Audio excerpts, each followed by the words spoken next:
రాక రాక వస్తున్నారు. మా సమస్యలన్నీ చెప్పుకుందాం.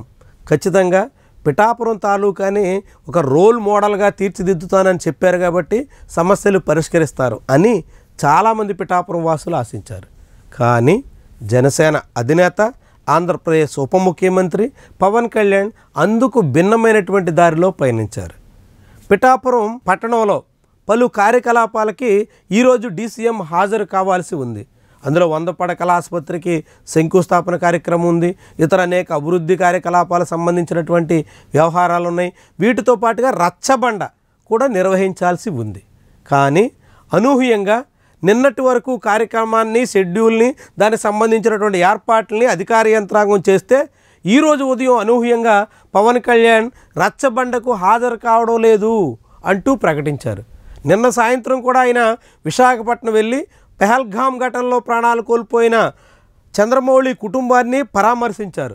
రాత్రి విశాఖలోనే ఆయన సేద తీరారు కాబట్టి అక్కడి నుంచి సులువుగానే పిఠాపురానికి ఇన్ టైంలో చేరుకుంటారు అని అంతా భావించారు. కానీ పవన్ కళ్యాణ్ అందుకు భిన్నంగా వ్యవహరిస్తూ పిఠాపురంలో తన కార్యకలాపాలని కుదించేసుకున్నారు. ఇది చాలామందిని నిరాశపరుస్తుంది.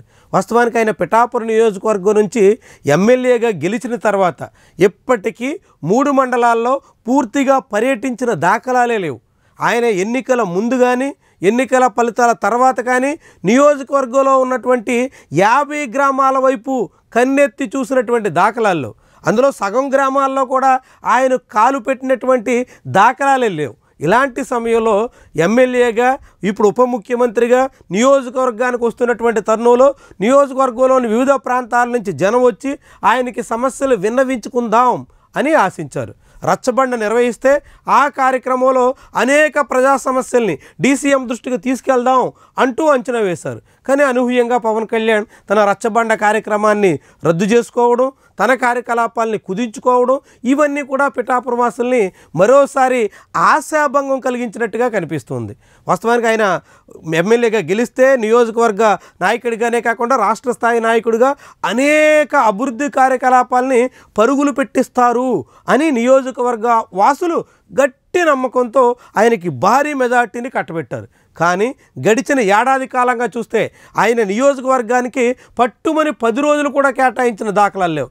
ఆయనే అంగీకరించారు, తన నియోజకవర్గంలో నేరుగా అడుగు పెట్టలేకపోయినా నియోజకవర్గం గురించి ఆలోచిస్తున్నాను, పిఠాపురం అభివృద్ధి గురించే తాను అన్ని వేళలా కృషి చేస్తున్నాను అంటూ చెప్పుకొచ్చారు.